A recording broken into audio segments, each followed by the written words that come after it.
Buenas tardes. En nombre de la Fundación Ricardo Rojas, hoy es un día muy especial para los argentinos, para todo el conjunto. Se cumplen 37 años de la asunción del expresidente Alfonsín, ese 10 de diciembre de 1973, donde empezamos a recuperar la democracia y también empezamos a recuperar el escenario internacional. Así que hoy vamos a tener dos personalidades, tanto de la política como de las relaciones internacionales, no solo como testimonio, sino también como actores importantes y que nos dejarán una visión de lo que debe ser la Argentina en el contexto internacional. En primer lugar voy a presentar al amigo Juan Pablo Loré, un hombre, él fue abogado, licenciado en Relaciones Internacionales, una persona muy destacada, asesorando en la Cámara de Diputados, amigo de Cafiero, asesorándolo también en la provincia de Buenos Aires, un hombre que ocupó cargos destacados en la política y sobre todo fue embajador en la OEA en Estados Unidos, con posiciones muy claras, que hoy las podemos llegar a ver y afirmar. Fue embajador en España, también fue embajador durante un largo tiempo en Brasil. Y también ha formado parte en 2015, que se armó un documento que era el consenso de los candidatos a presidente, y él fue el autor de en el CARI, de ese consenso de las distintas expresiones de la política y sobre todo vincular a la política internacional como una política de Estado. Por eso, bueno, le vamos a dar la palabra a Juan Pablo, que nos pueda dar una visión de la internacional. Bienvenido, Juan Pablo. Bueno, muchas gracias. Muchas gracias, Mario. Bueno, en primer lugar quiero agradecer a la Fundación Ricardo Rojas la oportunidad que nos da para intercambiar ideas, opiniones sobre la realidad internacional y la realidad propia, la de la Argentina. Agradecerle a Cachi Casella la invitación que me extendió. También es un gusto compartir este panel con Freddy Storani, porque él ha jugado un rol importante en la Unión Cívica Radical en todo lo que es la política exterior durante mucho tiempo, tanto en la actividad en la Comisión de Relaciones Exteriores como en la actividad política en forma específica. Y a Mario agradecerle la presentación. Y a todos ustedes los que están presentes que me den la oportunidad como correligionarios a un compañero peronista para poder dar su visión de cómo estamos viendo el mundo, la realidad internacional y lo que nos toca a nosotros, que es el gran tema. Cuando vi el título de esta charla, pregunté quién se le habrá ocurrido el título. Bueno, lo cual me interesó porque poner Perú, Biden, son dos temas importantes, probablemente porque Perú tenía un cambio de gobierno por un sistema que hoy podía uno denominarlo la peruana, que es mantener los ejes económicos y cambiar los ejes parlamentarios y políticos en la asunción de los poderes ejecutivos, y la emergencia de Biden en Estados Unidos por lo que significa. Para hablar de Biden, vamos a empezar pensando en que Biden originalmente arrancó con pocas posibilidades incluso de emerger como un candidato fuerte. Se fue fortaleciendo a medida que fue avanzando. Y yo creo que esto, en una etapa de crisis política como la que vive Estados Unidos, no es un dato menor. ¿Por qué? porque obviamente la interna del Partido Demócrata le dio la oportunidad de emerger y a partir de ahí él se sintió con voluntad, eligió un acompañante que es una destacada política de California, una mujer, y tenía enfrente un rival muy complicado, como era Trump. Para mí Trump es un disruptor del sistema político tradicional, es un disruptor del sistema político americano, norteamericano, y es un disruptor del sistema político internacional en general. Entonces, con los mecanismos tradicionales, dar esa lucha política no era un tema fácil. Cuando uno ve que Biden tiene 40 años de legislador, cuando uno tiene 40 años de legislador, es parte del sistema de, como dicen en Estados Unidos, del Beltway, que es el cordón que da vuelta por Washington, que son las autopistas. Cuando uno está dentro de eso, forma parte de la élite política de Estados Unidos. Y creo que en Estados Unidos ha habido una coalición, en algunos lugares visibles, en otros no, de distintos sectores que le dieron el triunfo a Biden. Creo que cuando los americanos hablan de demócratas republicanos en algunas instancias o de republicanos demócratas, creo que aquí, en esta etapa de la política de los Estados Unidos, se dio bastante este fenómeno. Creo que sobre todo por la disrupción que provocaba en el sistema Trump. La disrupción no solo era respecto a sus actitudes personales, a reemplazar el Twitter por la conversación, a reemplazar la agresión como una forma de hacer política, incluso no nacional, sino también internacional. Y esto fue modificando comportamientos, esto fue modificando actitudes. Muchos de los dirigentes políticos americanos tradicionales encontraron que era el momento de buscar un acuerdo, un consenso para limitar. Creo que hay un eco ahí. No sé si ustedes lo están escuchando. ¿Ahora lo escuchan? Ahora hay una conversación que está haciendo eco en lo que no sé si alguien la está escuchando. O hay alguien que está... Bueno, voy a seguir. Esta disrupción de Trump hizo de que haya una coalición nacional, a mi entender, que emergió a través de Biden, pero era superior al Partido Demócrata. Así y todo, Trump hizo una muy buena elección. Esto conlleva a que hay un sector del electorado americano que todavía ve en las políticas de Trump algunos favoritismos. Y yo creo que esto es un neto corte geográfico y un neto corte social. Recuerdo cuando vivía en Washington, íbamos a ir de vacaciones al sur de Estados Unidos, que era North Carolina, South Carolina y Miami, con mi señora y mis hijos. Lo cuento como una anécdota, pero tiene que ver con lo que voy a decir.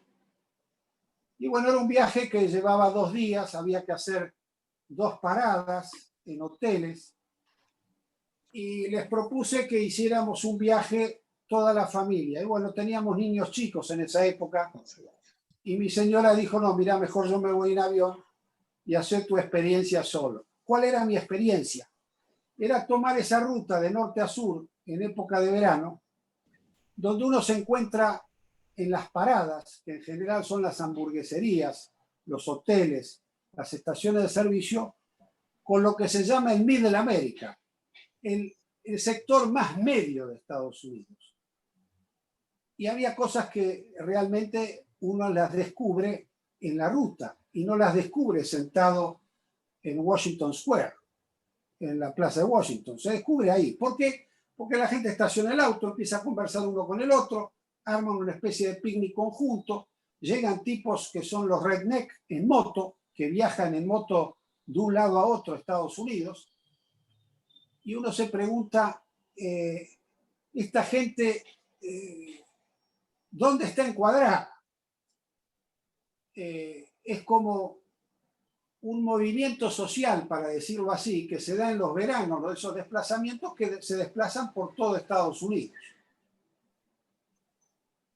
Y ese viaje medio experimental, que además me dio el resultado de hacer sociología de bolsillo y descubrir que hay un americano que no está representado por los partidos tradicionales, y que va y que vota por uno, vota por otro, depende de la persona y depende del liderazgo. Cuando emerge Trump y uno ve incluso en esta última elección cuáles son las líneas de adhesión que tiene en la geografía americana, uno empieza a entender al pequeño productor, al pequeño mecánico, al pequeño comerciante, al hombre que no tiene que ver con las costas, ni la costa oeste ni con la costa este, que ahí es donde se centra básicamente el poder político, el poder financiero de los Estados Unidos. Pero el poder de la gente media y trabajadora lo encuentra en esas regiones centrales. Cuando uno toma el mapa de cómo fue la elección, eso pinta bastante el desarrollo. Lo que uno se pregunta es cómo se va a gobernar Estados Unidos en esta situación. ¿Por qué?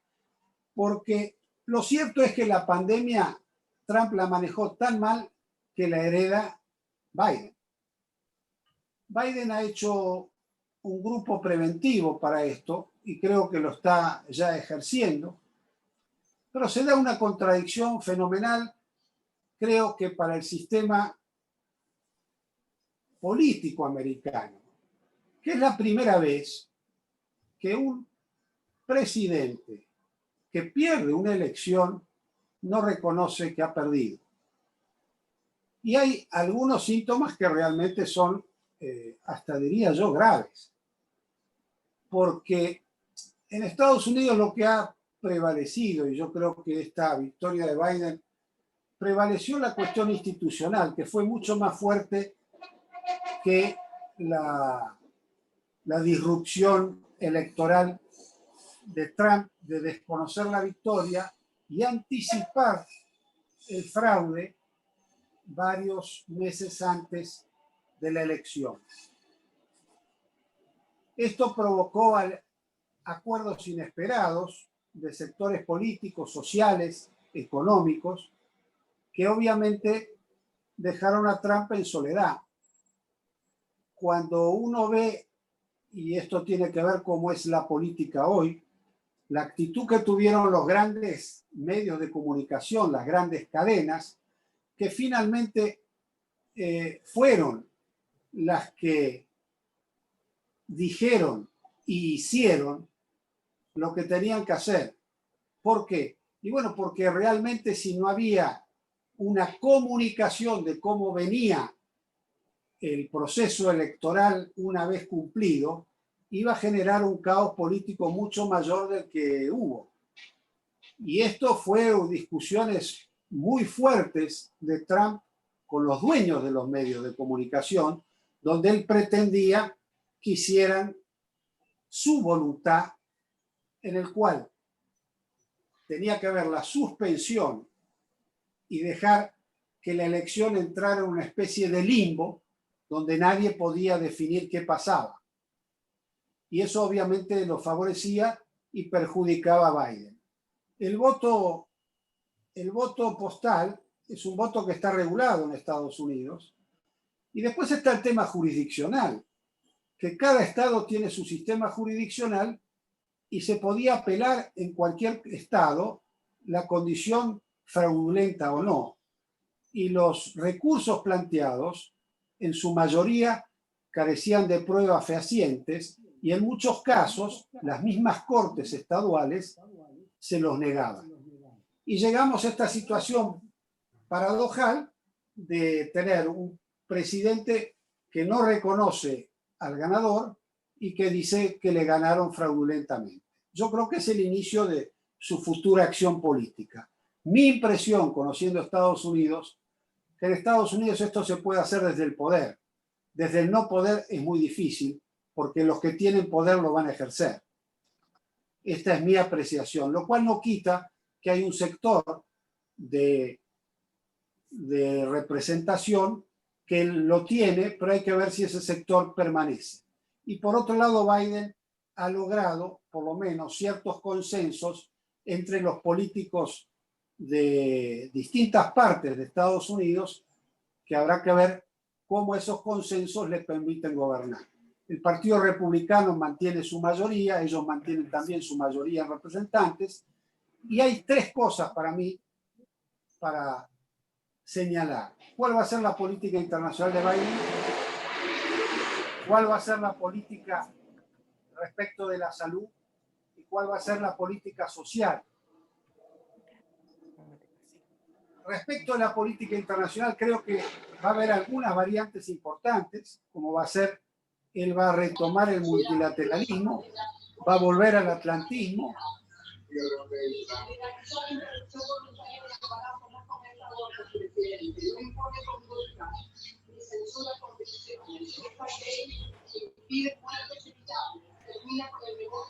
Por favor, Adriana, ¿podés cerrar?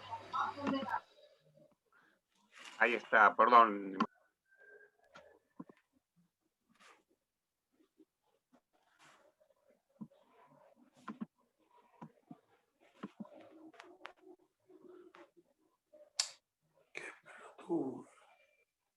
Luis, Lolet tiene cerrado el micrófono. Lolet tiene cerrado el micrófono. ¿Me escuchás, Luis? Sí, escucho. Estoy tratando Lolet tiene cerrado el micrófono. Sí, escucho.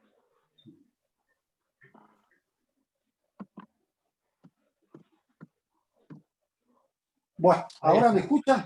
Ahora te escuchamos. Sí, adelante. ¿Esto fue reciente o hace rato? No, recién. Ah, perdón. Yo creo que Europa ha reaccionado favorablemente a Biden, sobre todo Alemania con Merkel y Macron con Francia. Otros países creo que han tomado alguna prudencia.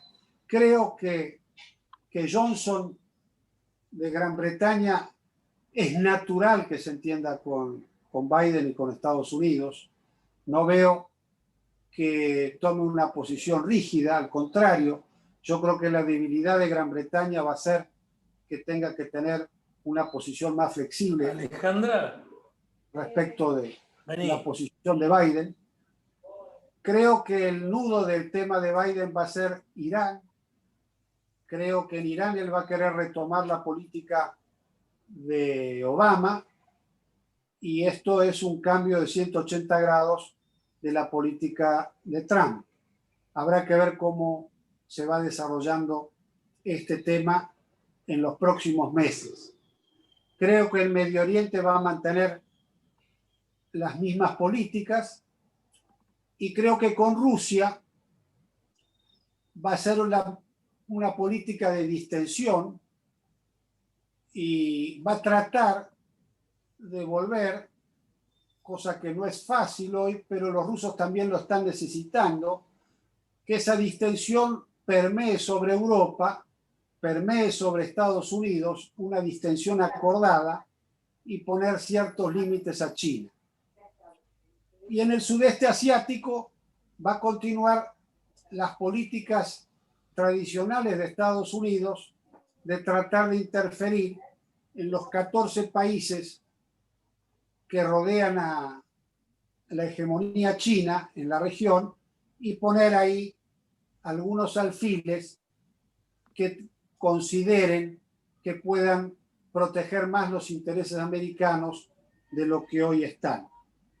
Está el caso de Australia y Nueva Zelanda, que yo creo que han girado bastante más hacia Estados Unidos que hacia China, aunque sus negocios y sus comercios lo tienen con China. Creo que Japón va a seguir en la misma política de siempre, Taiwán igual, y Hong Kong obviamente va a mantener la política con Biden. Va a haber una buena relación ahí. O sea que mi sensación es que el emergente de Biden va a dar mayor equilibrio y estabilidad al sistema internacional, y lo que Trump promovió, habrá que ver si eso tiene algún efecto o no tiene algún efecto futuro. Mi impresión es que tanto las pandemias como la necesidad de China de expandirse, no le conviene a China expandirse en un permanente conflicto. Y Estados Unidos tiene demasiados conflictos internos como expandirse en conflictos externos. O sea que vamos a tener una suerte de empate en esta situación. Respecto de para América Latina, creo que todos los que piensan la región y que la opinan dicen que no va a haber muchos cambios. De hecho, durante el gobierno de Obama no hubo cambios. Obama intentó hacer cambios en América Latina, no pudo, porque traía el antecedente de Bush hijo, cuando fracasa la iniciativa de las Américas, en la famosa conferencia de Mar del Plata. Entonces la conferencia americana que organizan los americanos, la última conferencia, fue una conferencia desde el punto de vista de los intereses americanos en la región, opaca, oscura, lo cual hizo de que Estados Unidos diera un paso para atrás en la región, salvo preservar países con intereses estratégicos, como es Brasil, como es México, como es Chile. ¿Y dónde se encuentra la Argentina? Y bueno, nosotros no formamos parte del conglomerado estratégico de Estados Unidos. Y esto nos genera problemas de necesidades que no las tenemos cubiertas. Estoy hablando financieras, negociaciones, comerciales que no son para la Argentina, son relevantes en términos cuantitativos, pero no en cuanto a la evolución. Y políticas, hoy yo creo que hay una suerte de mala intención de la Argentina en el juego de qué hacer con Estados Unidos respecto de la deuda y qué hacer con Estados Unidos respecto de las necesidades políticas de la Argentina. ¿Por qué? Porque uno puede jugar el doble estándar cuando es una potencia, uno no puede jugar el doble estándar cuando uno tiene un país que está prácticamente sumergido en una crisis muy importante, una crisis de pobreza, una crisis de confianza, una crisis moral, y hacer una política de doble estándar con la potencia regional más importante que tenemos. La pregunta que yo me hago, y la dejo como reflexión para la audiencia, es si la negociación con el Fondo Monetario Internacional, Estados Unidos va a poner condiciones, y si esas condiciones van a ser políticas, ¿qué va a hacer la Argentina cuando tenga que resolver frente a esas condiciones políticas? Y si esas condiciones, que pueden ser políticas, y hablo de Venezuela, hablo de Cuba, hablo de Nicaragua, hablo de Irán, hablo de China, ¿qué va a hacer la Argentina respecto de esto? Porque paradójicamente, cuando uno despliega el mapa de la Argentina, de sus relaciones, las relaciones preferenciales que nosotros tenemos, obviamente son con países con quien los Estados Unidos tiene diferencias importantes, no por la Argentina, sino por sí mismo. Entonces, las relaciones tienen también un quid pro quo. Y mi impresión es que la Argentina ha abandonado el quid pro quo y ha hecho de la relación con Estados Unidos una relación de conveniencia, lo cual es muy peligroso cuando uno tiene tan poco poder como tiene hoy la Argentina. Y ese tan poco poder en algún momento se paga. ¿Por qué? Porque si Estados Unidos comienza a poner, por ejemplo, vamos a dar un ejemplo, que ya está en algunos medios. Y estoy recordando como anécdota también una charla con un amigo de Bush padre que tenía inversiones en la Argentina. Y cuando yo le pregunté cómo fue la toma de decisión para invertir en la Argentina, un empresario muy importante, dije, mire, nosotros en nuestra compañía lo primero que hacemos para estudiar un país, estudiamos un poco su historia y después estudiamos su sistema judicial. Entonces le pregunto, y bueno, ¿y esto cómo lo desarrollo? Bueno, porque nosotros si vamos a invertir, lo primero que queremos saber qué seguridad jurídica hay. Si uno toma la carta de la vicepresidenta del día de ayer, si uno es inversor americano, obviamente desde el poder legislativo que se ataca al poder judicial, está poco visto en América Latina y en general en los países que respetan un orden institucional democrático republicano. Bueno, yo dejo aquí, porque no sé cuánto tiempo tengo, creo que hablé como 20 minutos, no sé cuánto, si ya está, también creo que Mario, que coordinas esto, ya el tiempo está ocupado, creo, ¿no?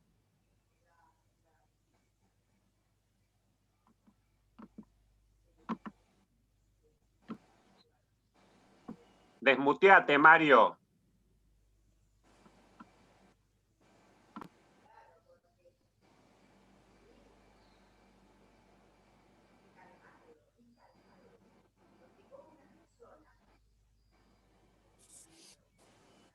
Hola.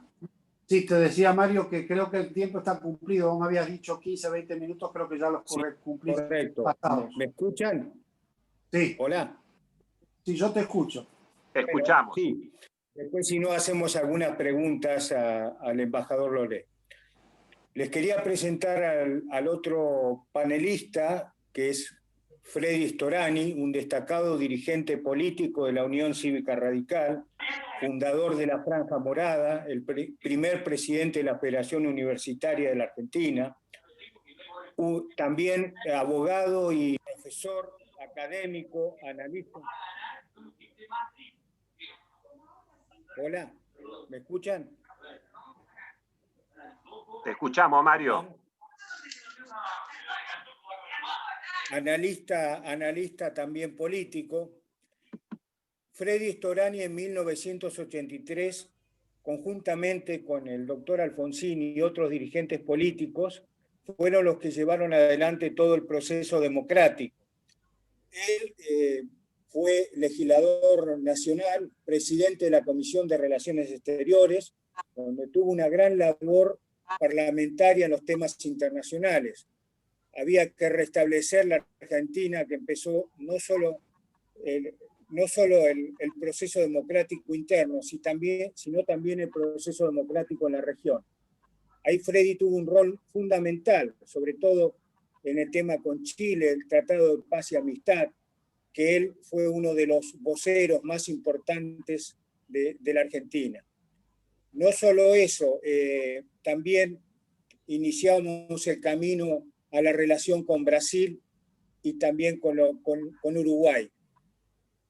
También fue presidente del bloque de la Unión Cívica Radical, fue ministro del Interior, vicepresidente del partido, bueno, uno de los dirigentes más importantes de los últimos tiempos de la Unión Cívica Radical. Le damos la palabra a Freddy Storani. Bueno, muchísimas gracias. No sé si me escuchan. Hola. Te escuchamos, Freddy. Bueno, Hola. no. Primero pido disculpas porque me quedó sin internet, así que estoy utilizando un 4G, no sé si del teléfono de mi esposa. No es que haya cambiado de sexo, aunque no estaría nada mal, pero no es el caso. ¿Me escuchan? Sí, te escuchamos bien. Bueno. Trataré de no repetirme, pero la verdad que lamentablemente no pude escuchar mucho de Juan Pablo. Me escuché muy cortado por este inconveniente técnico. Bueno, lo primero que quiero destacar es que obviamente el mundo respira con alivio por el triunfo finalmente consolidado de la fórmula de Joe Biden, Kamala Harris, que hay que decirla completa, porque en realidad Joe Biden tuvo que recorrer un larguísimo camino antes de llegar, no solamente a atravesar las primarias, donde compitieron entre otros Bernie Sanders con una política más radicalizada dentro del Partido Demócrata y una propuesta también, sino que además el agregado de Kamala Harris produjo un agregado que selló esa unidad tan necesaria que sí había conspirado en la campaña anterior de Hillary Clinton. Y a pesar de que algunos hagan un reduccionismo, de decir es todo lo mismo, republicanos y demócratas es lo mismo, en este caso no era lo mismo. Cuando señalo que el mundo respiró con cierto alivio es porque, francamente, la experiencia de Donald Trump fue de las más negativas que podía haberse imaginado la humanidad, teniendo como primera potencia del mundo un exponente de esa característica. Es cierto que Biden no es una persona de carisma, es una persona moderada, pero que ha atravesado episodios extremadamente trágicos en su vida que muestran que tiene una gran fortaleza de espíritu. Su lema de campaña es muy revelador, fue muy revelador: recuperar el alma de la nación, unir a los norteamericanos, dar mayor previsibilidad para el mundo. Y tal vez ahí estén algunas de las claves que debemos esperar para el futuro. De mayor a menor, y tratando de no repetir algunas cosas que alcancé a escuchar de Juan Pablo. Con la República Popular China, la defensa de las empresas norteamericanas constituyen una política de Estado. Por lo tanto, no creo que vaya a variar el fondo. Lo que van a variar son las formas, y no es una pequeña cuestión. Trump había ido hacia una política de escalada con la República Popular China que había generado un clima extremadamente enrarecido en el Mar de la China. Sin ir más lejos, fue un tema muy álgido, extraordinariamente complejo, cuando los Estados Unidos de Norteamérica y la administración Trump le vendieron armas a Taiwán. Ustedes saben que para armas muy sofisticadas a Taiwán.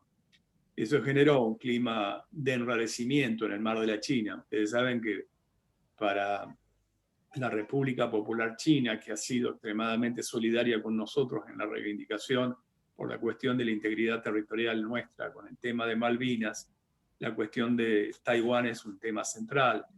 Pero además, si se produce una escalada de rearme con armas sofisticadas, más todavía.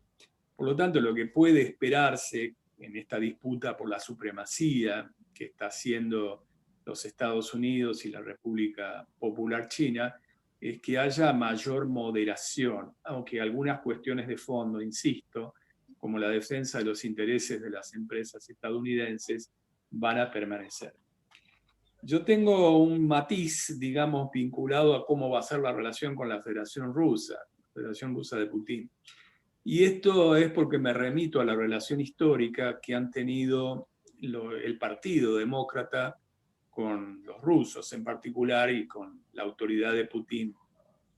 No nos olvidemos que en la campaña anterior Hillary Clinton había tenido una actitud extremadamente confrontativa con la administración de Putin, e incluso se acusa de manera muy abierta de la interferencia en el desarrollo tanto de la campaña como en las propias elecciones que finalmente culminaron con el triunfo de Donald Trump.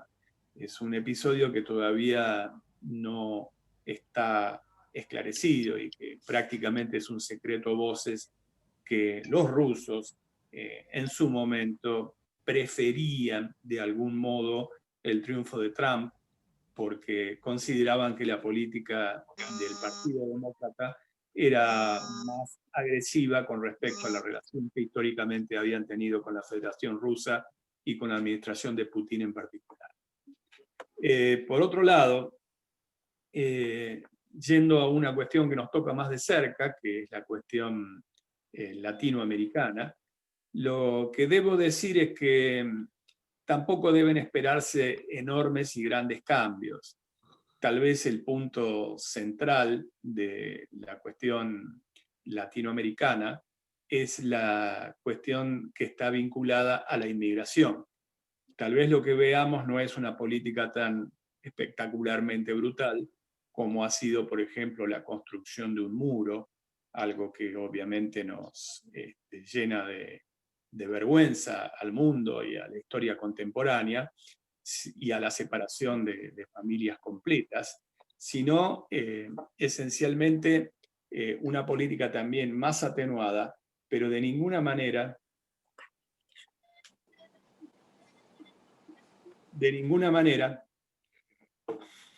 lo que podemos esperar es que haya un cambio sustancial en materia de inmigración. Vale la pena, por ejemplo, resaltar que la política de los Estados Unidos con la administración de Barack Obama produjo la deportación, nada más ni nada menos, que de 1.200.000 personas cuando Joe Biden era vicepresidente de Barack Obama. Razón por la cual no creo yo que haya un cambio absolutamente sustancial. De todas formas, creo que esto es en el orden de unos 200, 300.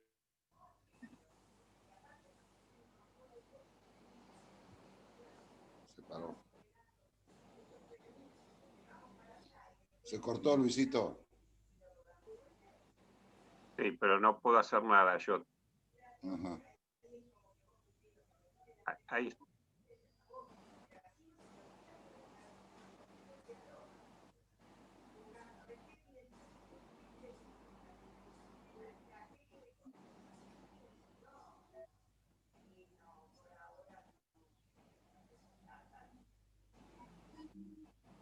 Perdón, no sé dónde quedé, pero quiero concluir.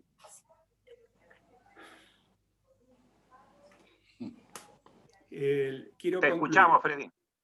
Sí, quiero concluir con el tema de la posibilidad de que en América Latina vayamos a un espacio regional integrado, para lo cual uno de los inconvenientes mayores ha sido, y disculpen la desconexión, digamos, de mi intervención, pero estoy tratando de luchar contra los inconvenientes técnicos, que es el tema de la administración de Jair Bolsonaro, que en pleno desarrollo de la campaña y no posteriormente, y también posteriormente, cuando se estaba desarrollando la elección, era prácticamente el único presidente que reconocía el supuesto triunfo de Trump y que se alineaba de manera incondicional. Sabemos que todas estas cosas cambian, pero la apuesta nuestra, la apuesta fundamental, es a la posibilidad de recuperar el espacio regional integrado, tener una mayor previsibilidad, establecer un rescate,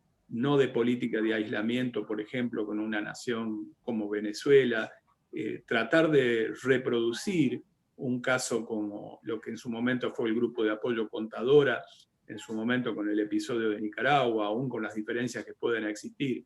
La peor política es la búsqueda del aislamiento, del bloqueo y de la separación. Lo que tenemos que buscar son tender puentes que permitan ir hacia la posibilidad de recuperar una América Latina fuertemente unida. Con esto quiero señalar que es una muy buena noticia como conclusión la vuelta al multilateralismo por parte de la nueva administración, que ya lo anunció. El recaudo formal es simplemente la presentación de una nota en Naciones Unidas, por ejemplo, para reintegrarse nuevamente a la reunión de París por el cambio climático.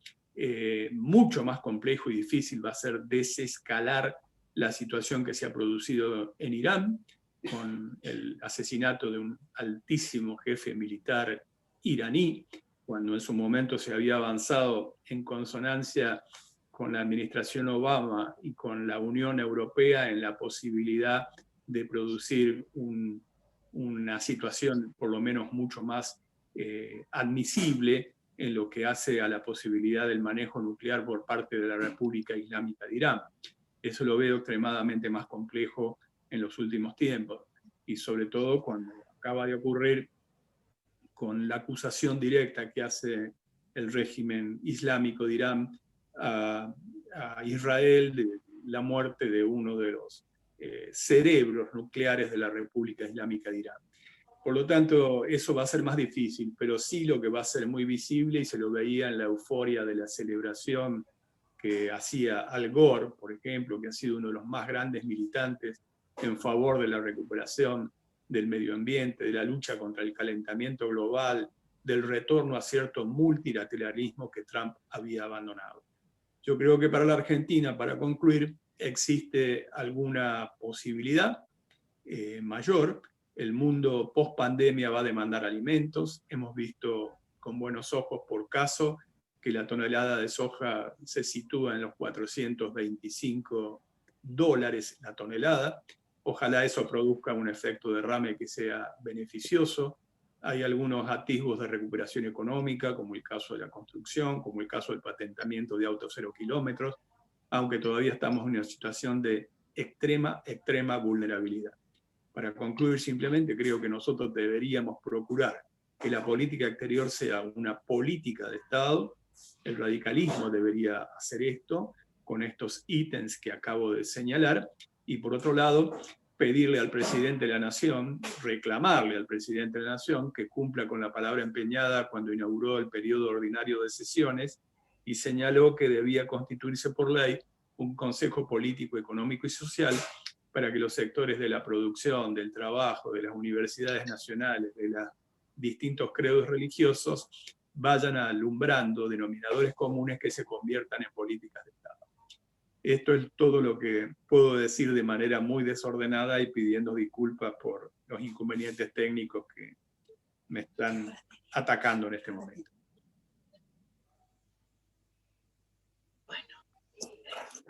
Sí, bueno, muchas gracias, Freddy, también siempre muy claro en tus posiciones.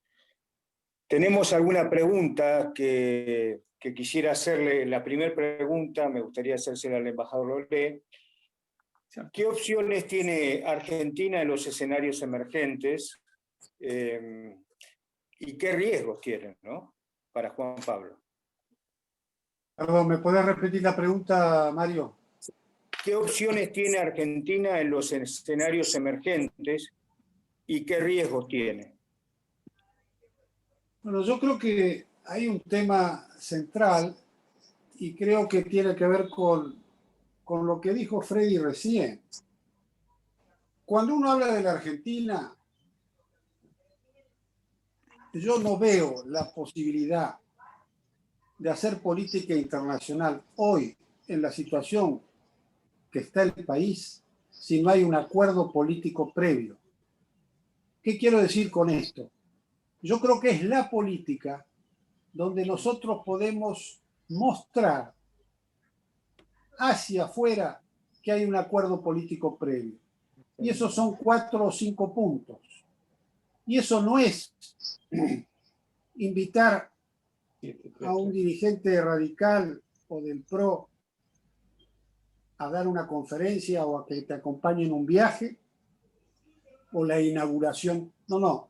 Esto es política y concreciones. Yo creo que tiene que haber un compromiso político detallado, firmado, con acuerdo parlamentario para poner en marcha una política exterior común. Y esto no está en la agenda del gobierno. Este es el problema. Entonces, mi sensación es que como hay una duplicidad, hay 2 visiones en el gobierno, esto no lo voy a desarrollar ahora porque ustedes lo ven todos los días en los periódicos, ¿no? Ayer ya se vio claramente la posición de Argentina respecto de Venezuela en la OEA y la posición de Argentina hace 2 meses en Ginebra respecto de los derechos humanos. O sea que hay una discusión que tenemos que dar desde la política para instalar esto como un tema nacional, que no lo es. Y yo creo que tenemos que insistir en esto porque es el lugar donde se puede llegar a un acuerdo. Esta es mi percepción.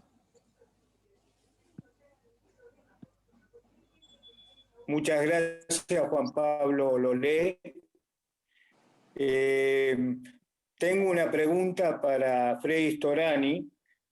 ¿Qué escenario imagina para las relaciones sudamericanas?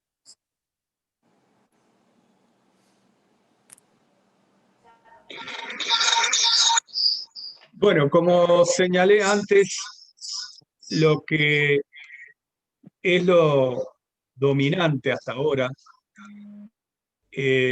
ha sido la política de Estados Unidos con respecto al tema de la inmigración. Y en ese sentido va a haber algún cambio también en las formas, mucho más humanas, digamos, no tanto en el fondo, porque había alcanzado a señalar que la performance de la administración Obama-Biden en su momento había producido deportación de una cantidad muy importante de ciudadanos latinoamericanos. Pero sí, de lo que sabemos, de lo que tenemos noticias, hay una mayor predisposición para escuchar al continente latinoamericano. Insisto en algunas premisas que son esenciales.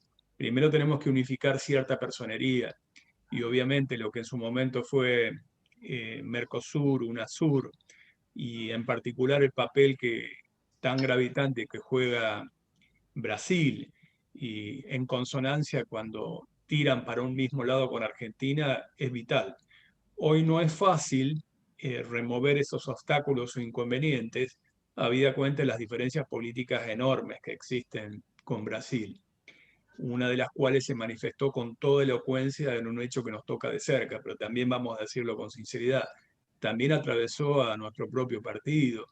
A mí me produjo una enorme vergüenza cómo dirigentes relevantes del radicalismo no condenaban de manera clara y precisa el golpe que se había producido en el Estado plurinacional de Bolivia. Y un año después, el pueblo boliviano reivindicó, aún con todos los errores que pudiera haber cometido Evo Morales. Todos sabemos que detrás de eso, también el muy negativo papel que cumplió el señor Almagro, uruguayo, que a pesar de su origen de pertenencia del Frente Amplio ha sido extremadamente servil y dócil a la política norteamericana. Desde mi punto de vista, lo que nosotros tenemos que procurar es recrear una política de alianzas históricas dentro del Mercosur,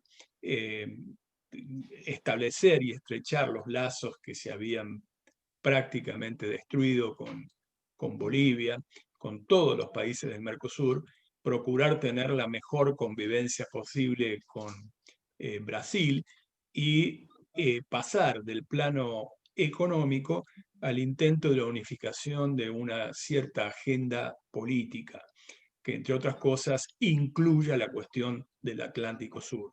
Estos son una de las asignaturas pendientes que me parece que nosotros tenemos que trabajar como una política de Estado permanente entre las fuerzas mayoritarias en la Argentina. Muchas gracias, Freddy. Ahora le vamos a pedir la palabra a Cachi Casela, como presidente de la Fundación Ricardo Rojas. Mario Casela, perdón un segundito. Mario, pidió la palabra antes para hacer algún comentario o pregunta Ángel Javier Fonseca. Cómo no, le damos la palabra a Ángel a Fonseca. Pensé que estábamos con el tiempo muy apremiado, por eso... No, muchas gracias, pero prefiero cederle la palabra al siempre muy apreciado Juan Manuel Casela, que yo le tengo mucho respeto. Y después, si hay un tiempito, quisiera hacer una pregunta, sobre todo al embajador Lolé, que me parece que ha dado en el clavo, pero primero quisiera escuchar a Cachi, por favor.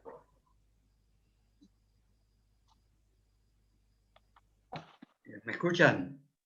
Sí, Perdón, ¿me escuchan? sí. Ah, perfecto. En primer lugar, en nombre de la Fundación Ricardo Rojas, debo agradecerle a los expositores. Juan Pablo Lolé, un permanente amigo de nuestra fundación, que siempre está bien dispuesto cuando lo convocamos para alguna cosa y siempre desempeña su papel con jerarquía, con objetividad y con ecuanimidad. En segundo lugar, a Freddy, que también es un permanente amigo de la fundación, con el que trabajamos juntos durante mucho tiempo y que a través de su experiencia en la Comisión de Relaciones Exteriores de la Cámara de Diputados de la Nación ha acumulado un conocimiento directo sobre el tema que le tocó abordar. Yo, además del agradecimiento, simplemente puedo agregar alguna opinión. Yo le decía hace un rato a Lolé que yo no soy un conocedor de la política internacional. Tengo opiniones sobre política internacional que voy a volcar de manera muy modesta, asumiendo el riesgo del error. En primer lugar, me parece que la presencia de Trump en el escenario internacional, específicamente en la política norteamericana en primer lugar, ha sido de una gravedad muy alta en cuanto a sus consecuencias potenciales. Pero también lo es en cuanto a lo que revelaba que existía debajo de la superficie del sistema. Porque si había un país en América que mantenía una impecable continuidad desde el punto de vista institucional, desde el momento de su independencia hasta el presente, fue Estados Unidos. Y la presencia de Trump evidenció las contradicciones internas de esa sociedad que afloraron de manera dramática. Trump simplemente fue el emergente, el aprovechador, el inteligente aprovechador de una situación de queja que un sector importante de la sociedad norteamericana tiene para el desarrollo de su país durante los últimos 20 años. Esto ha traído como consecuencia, me parece, en primer lugar, un cambio sustancial en la naturaleza misma del Partido Republicano. La democracia norteamericana se apoyó históricamente en dos grandes partidos que tuvieron una relativa continuidad a lo largo del tiempo. Trump cambió la naturaleza del Partido Republicano. Es un partido que tenía una tradición de respetar un modelo económico capitalista, defender la libertad de mercado, preservar la presencia de las grandes empresas en el escenario internacional, generar propuestas de desarrollo económico apoyadas en el concepto de propiedad privada. Trump fue un presidente que aisló a Estados Unidos, que lo cerró, que limitó su capacidad de presencia en el resto del mundo, que además actuó con una irresponsabilidad institucional muy alta, irresponsabilidad institucional que todavía perdura porque ha impugnado un sistema electoral que, aún representando algunos casos, expresando algunas fallas a lo largo del tiempo, siempre generó confiabilidad en cuanto a los resultados electorales. Trump, reitero, es un emergente de una situación social. ¿Por qué? Porque en los últimos años, en los últimos 20 o 25 años, ha habido un proceso de concentración del ingreso en Estados Unidos que disminuyó apreciablemente la capacidad económica de los sectores medios y que generó un creciente resentimiento en lo que Lolé con toda claridad describió desde el punto de vista geográfico, ese centro de Estados Unidos donde la calidad de vida ha disminuido por este proceso de concentración. Por supuesto, hay otros elementos que también han sido hábilmente explotados por Trump, por ejemplo, el conflicto racial, que es una de las cuestiones culturales tan permanentes en Estados Unidos. El conflicto racial que además fue incentivado en alguna medida por la presencia de Obama en el gobierno del país, debido a que muchos norteamericanos, estoy seguro que se sintieron muy agredidos cuando un negro pasó a ser presidente de la República. Pero Trump se montó sobre ese conflicto para generar una base de apoyo más extendida y muy agresiva. Por lo tanto, a mí me preocupa la situación de Estados Unidos porque no está claro cómo van a salir de esta situación. La falta de claridad proviene de un dato fundamental. Trump sacó 70 millones de votos, es decir, la situación de base en la política americana sigue subsistiendo. Los problemas que convirtieron a Trump en una figura emergente siguen subsistiendo y ahí están, expresados por una masa muy importante desde el punto de vista electoral. Y en segundo lugar, Biden es un hombre grande, tiene 78 años. Difícilmente a mi criterio, y aquí estoy arriesgando una opinión que puede ser absolutamente equivocada, difícilmente él esté pensando en la primera reelección, en la próxima reelección. Porque por razones de edad y atendiendo al desgaste que genera ser presidente de Estados Unidos desde el punto de vista físico e intelectual, él está en malas condiciones para pensar en el mediano y largo plazo. Y ahí que hay una faceta de todo este proceso que genera riesgo, que es la avanzada de Biden.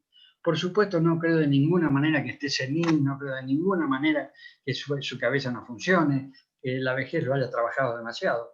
Cuando lo veo, percibo un hombre moderado, un mensaje, digamos, bien encuadrado, que ha tenido además la enorme voluntad y la fortaleza suficiente para afrontar un proceso electoral durísimo, desde las primarias hasta la elección final, y que por lo tanto lo veo dotado para afrontar la responsabilidad del gobierno, pero no por mucho tiempo. Y esto genera, a mi manera de ver, un signo de interrogación en el futuro de la sociedad norteamericana. Pero además percibo otra cosa.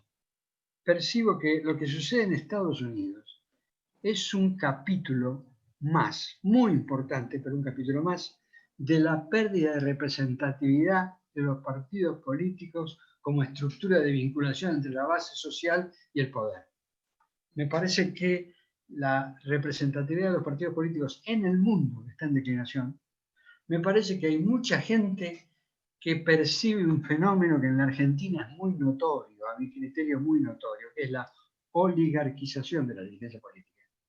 La dirigencia política en muchos lugares del mundo pasa a ser más una clase destinada a preservar sus propios intereses, así lo interpreta la gente de la calle, que una clase, una categoría gubernativa que está buscando el bien común. Y por lo tanto esto va deteriorando el principio de representación que es esencial en las democracias. Y hay un tercer elemento. Además de la pérdida de representatividad del sistema político en general en el mundo occidental, hay una carencia de figuras de alto nivel en el escenario internacional.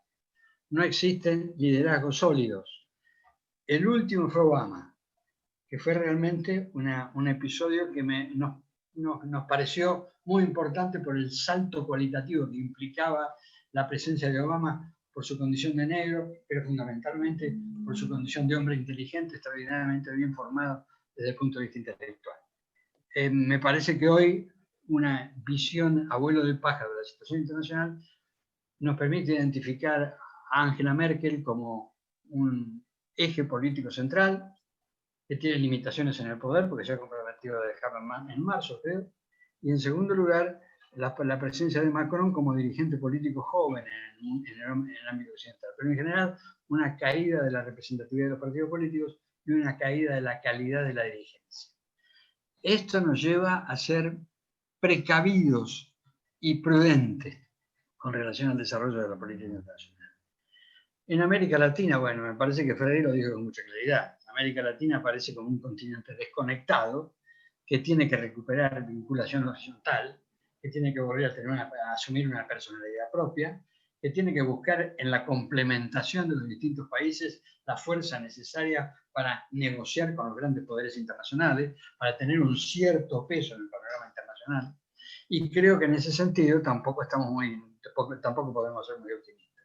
Y por último, me parece que lo que dijo Lolé acerca de la necesidad de convocar es fundamental, es básico para un país trabajado por la brecha, por la confrontación como es la Argentina, un país donde de ambos lados de la brecha hay sectores que tienden a profundizarla, a hacerla cada vez más grave, un país que afronta una situación de salud que está lejos de resolverse, pero también, y esa situación de salud se da en un marco de una crisis económica muy profunda, que este año nos va a hacer perder más del 10% del PBI. Esto significa que los inconvenientes que tenemos difícilmente puedan resolverse desde un punto de vista unilateral. No hay un partido que tenga el conjunto de condiciones dirigenciales, unidad interna, que sirva para poner en marcha todo el proceso político en los campos que acabo de señalar. Por eso la capacidad de acumular energía, la capacidad de acumular ideas, la capacidad de acumular voluntad de salida es fundamental para que Argentina encuentre un rumbo. Me parece que, como también dijo Lolé, veo que la convocatoria no está en la agenda del Ejecutivo. Está la mención de la convocatoria, está la invocación a la unidad, pero no están los recursos políticos concretos que apunten a conseguir ese objetivo. Y por último, tengo que, Lolé me perdonará, pero voy a hacer una pequeña revisión a mi propio partido. El radicalismo es hoy tierra árida, que no produce nada. La dirigencia radical no se expresa, no manifiesta ideas, no se comunica con el pueblo. Y si hay un problema para un partido político que quiere ser popular, es la falta de comunicación con el pueblo. Si el radicalismo no vuelve a comunicarse con el hombre común en la calle, si el radicalismo no vuelve a tener opinión sobre los hechos que se producen todos los días en este país, si el radicalismo no recupera su identidad y su autonomía de decisión, es muy difícil que pueda ocupar un espacio que vaya más allá de candidaturas individuales. Y entonces, en ese caso, el radicalismo no será nada más que una plataforma de candidatura, pero no volverá a ser un partido político con influencia en la sociedad argentina. Por lo tanto, el radicalismo es uno de los componentes de este escenario complicado que estamos afrontando. Muchas gracias, señor. Muy bien.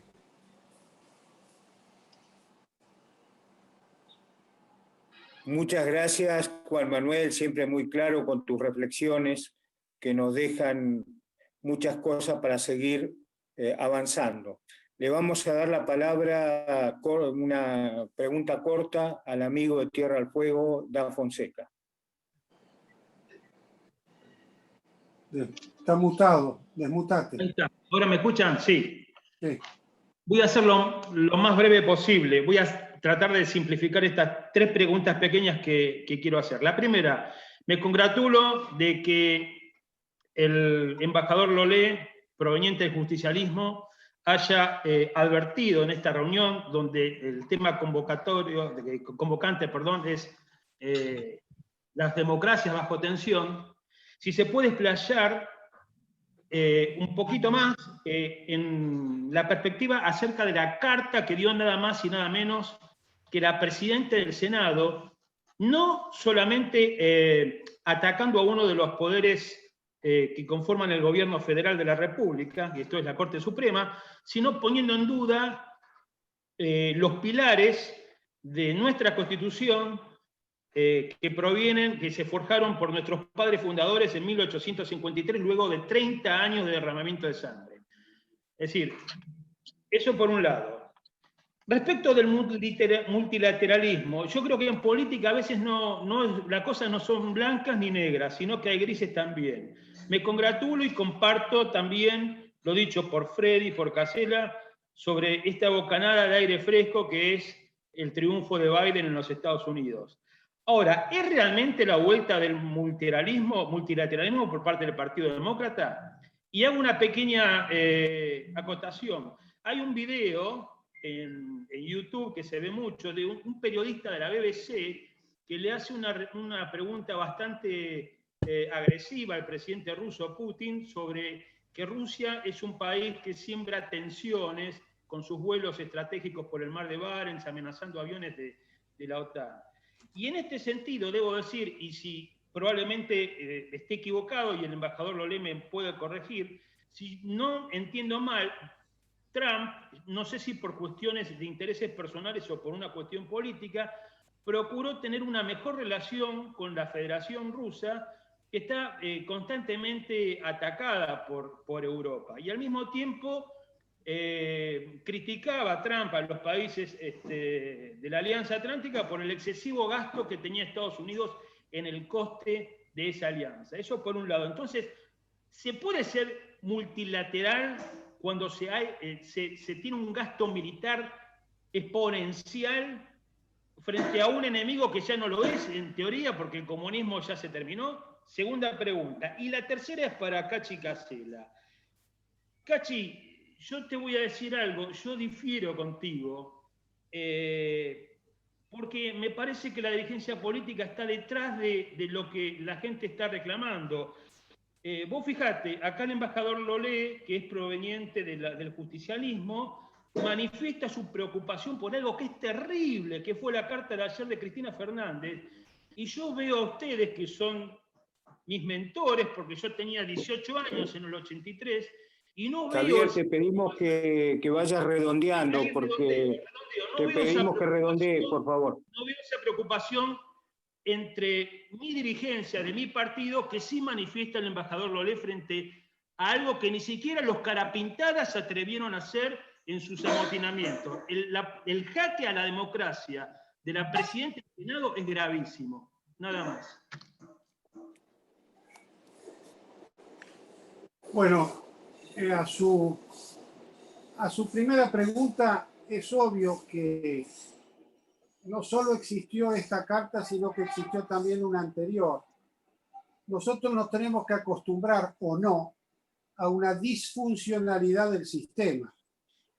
¿Por qué? Porque la designación de Fernández por Cristina Fernández de Kirchner está promoviendo todo este tipo de disfuncionalidades en el Poder Ejecutivo, que por razones obvias genera una disfunción entre el Legislativo y el Ejecutivo. Y esto todo el mundo lo sabe, es un conflicto latente que nadie sabe cómo se va a resolver. Respecto de la Corte, efectivamente, no solo habló de la Corte, sino de otras actividades del Estado, pero también habló de los jueces. Pero bueno, la designación y la forma de que se designan los jueces se resolvió en la última reforma constitucional, donde ella era miembro también de esa reforma. O sea que creo que acá lo que puede uno pensar que detrás de todo este relato, lo que hay es la tentación de una reforma constitucional, porque de otro sentido nos explica de que esté todo mal desde el punto de vista estructural, institucional, y esto conlleve a una reforma constitucional futura, pero eso lo veo lejos. Respecto de la segunda pregunta del multilateralismo que usted planteó, mire, ya hay un dato importante: que Estados Unidos retome su posición respecto al cambio climático. Me parece que eso ya es un cambio trascendental, porque nosotros sin ese cambio estamos actuando con una irresponsabilidad monumental frente al mundo que se viene. Yo no puedo dar acá datos, pero podría dar muchísimos datos de lo que está pasando en el mundo que tiene que ver con los fenómenos ambientales. Y nosotros en la Argentina también tenemos problemas ambientales. Respecto al multilateralismo, quisiera agregar algo en lo regional. Creo que para que el multilateralismo regional se reencauce, lo primero que tiene que haber es un debate político en cada país y una política de cada país hacia sus otros países. Porque le voy a dar un dato: el multilateralismo menor en términos cuantitativos, en el cual nosotros participamos, que es el Mercosur, nosotros tenemos posiciones diferentes hoy con Uruguay, con Paraguay y con Brasil. O sea que manos a la obra, argentinos, empecemos a repensar toda la política y qué es lo que nos pasa con esto. Gracias. Gracias, Juan Pablo. No sé si querés terminar o hacer alguna reflexión más, Freddy, de estos temas. No, muy breve nomás.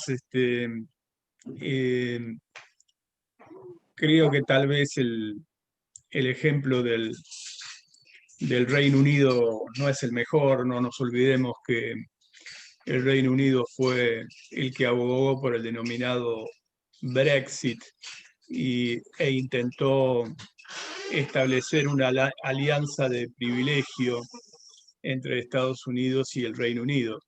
Y hoy se ven enormes dificultades. Por otra parte, muchísimos líderes europeos, como lo señaló Casella y demás, se han pronunciado por la necesidad de una mayor autosuficiencia como enseñanza de lo que le dejó la pandemia. Y no solamente me estoy refiriendo a algunas expresiones muy conservadoras, como puede ser la jerarquía que hoy gobierna en Polonia o en Hungría. El propio Macron habló de que había que reinventar la política y hacerse mucho más autosuficiente. Y está claro, tiene Javier Fonseca razón cuando habla del latente y permanente y potencial amenaza de la Federación Rusa, lo vemos en el este de Ucrania, en Donetsk, para ser más preciso, o por ejemplo con la anexión de la península de Crimea. Son todos temas que generan tensión. El problema es qué tipo de respuesta, porque son temas que a nosotros nos están lejísimos de nuestra capacidad de influencia.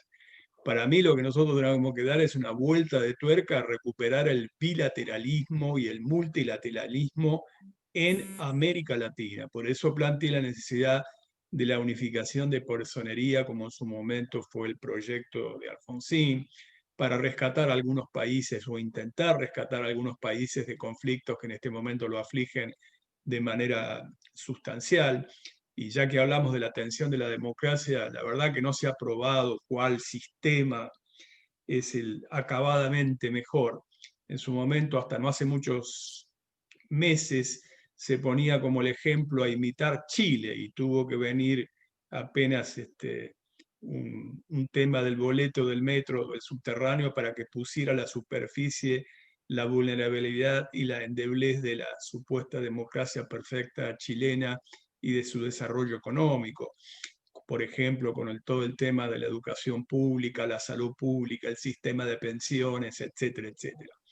Tampoco lo es Bolivia para nosotros, obviamente. Yo simplemente digo que hay una tradición histórica del radicalismo de condenar los golpes de Estado, de plantear la no injerencia en los asuntos internos, de ser solidario con las naciones hermanas, y que yo lamento que las autoridades del partido hayan abandonado esa tradición que se expresó con tanta energía, no solamente por parte de Hipólito Yrigoyen en su momento, sino también por Arturo Illia con el caso de Santo Domingo y también en particular con Raúl Alfonsín. Por lo tanto, lo que simplemente aspiro es a que recuperemos un poco la memoria de nuestra identidad y seamos capaces de construir a partir de nuestra identidad.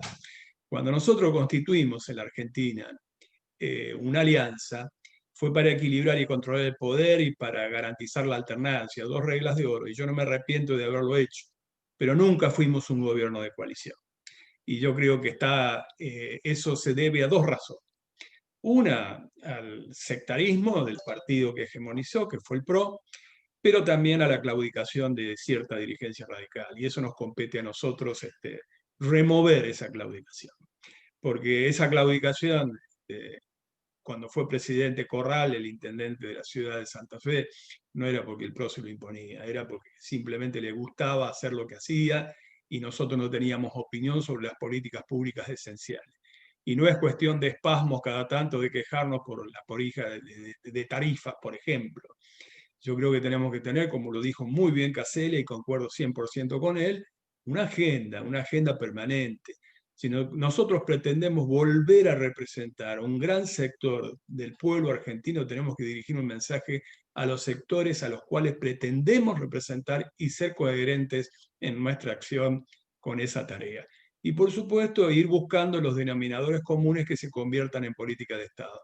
Y al gobierno exigirle, por supuesto que hay que ser muy firme y exigirle, equilibrando, controlando y también planteando ahora una alternativa política. Por eso que puse en la agenda que le reclamemos, que lo tomemos del pico al propio presidente, cuando ante la inauguración del periodo ordinario de sesiones planteó la posibilidad de la constitución por ley, con el máxima legitimidad, de un Consejo Político Económico Social y quedó nada más que en un enunciado.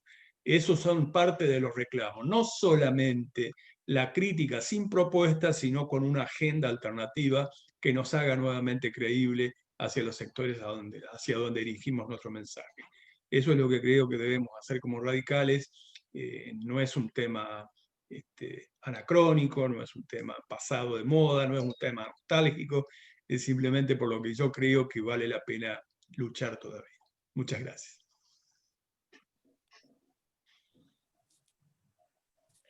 Muchas gracias, Freddy. Le vamos a pedir ahora a Cachi Casella que cierre esta jornada y esperamos que el próximo 2021 volver a hacer este seminario para no solamente poner de pie a los partidos, sino reflexionar una agenda fuerte en la región en política internacional.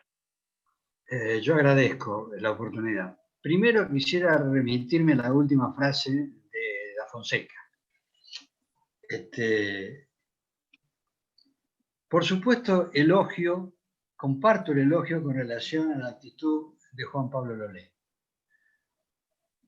Por eso, cuando lo hablé inicialmente acerca de su participación en esta mesa, aludí a su capacidad de análisis objetivo y ecuánime. Es decir, Lolé tiene la virtud de ejercer el pensamiento más allá del encierro que genera la pertenencia a un partido político determinado. Su identidad con el peronismo es conocida, pero su capacidad de pensar por sí mismo también es conocida. Por lo tanto, comparto el elogio acerca de la actitud de Lolé y su criterio frente a la carta que es de dominio público. Pero Lolé es una excepción en el escenario político actual de la Argentina. A mi criterio, esto también se puede sostener con objetividad y ecuanimidad. La dirigencia política radical está incomunicada. El radicalismo no opina sobre temas centrales, no opina sobre política internacional, recién Freddy ha dado el ejemplo concreto. No opina sobre cuestiones internas básicas, ¿no es cierto? No opina sobre los conflictos que debe asumir la Argentina en términos económicos sociales. No propone cómo crecer y cómo distribuir el crecimiento. Es decir, no opina sobre una cuestión básica, que es la igualdad en la sociedad argentina, la búsqueda de igualdad en la sociedad argentina. No opina sobre el compromiso que implica para la libertad individual la profundización del conflicto social.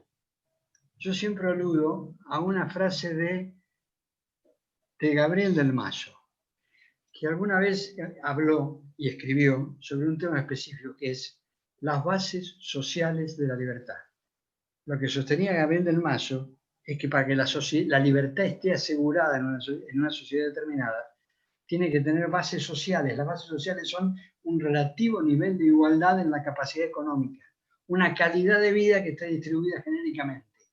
No hablamos de igualdad en términos de que todos somos lo mismo, no.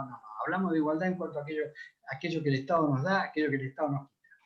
Y en ese sentido, el radicalismo tiene la obligación filosófica, política y representativa de decir cómo hace la Argentina para crecer y cómo debe distribuir ese ingreso para garantizar las bases sociales de la libertad. Por lo tanto, digo, acá hay una omisión dirigencial que está vinculada con aquello que yo llamo la tendencia a la oligarización.